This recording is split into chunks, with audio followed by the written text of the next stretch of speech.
मी सगळ्यात अगोदर आवाज उठवला की राणे साहेबांनी खासदारकीला उभं राहावं.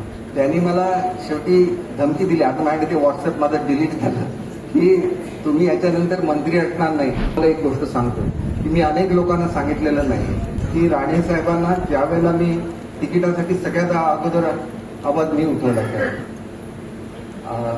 निलेशजी, मी सगळ्यात अगोदर आवाज उठवला की राणे साहेबांनी खासदारकीला उभं राहावं.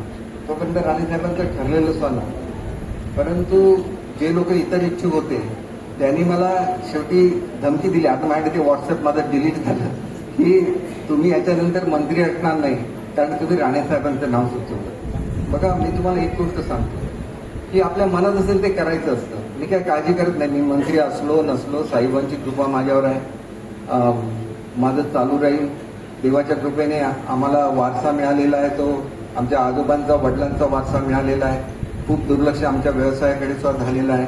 त्याच्यामुळे कदाचित मंत्री नसणं हे आमचं कदाचित साहेबांच्या मनामध्ये असेल की तुझी जी कुटुंबातर्फे कर्तव्य आहे ते तू पूर्ण केलं पाहिजे.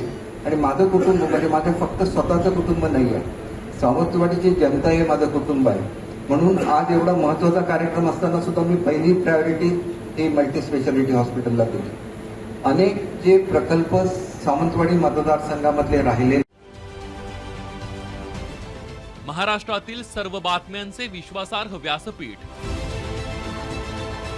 सकाळच्या सर्व सोशल मीडिया प्लॅटफॉर्मला लाईक, फॉलो आणि सबस्क्राईब करा.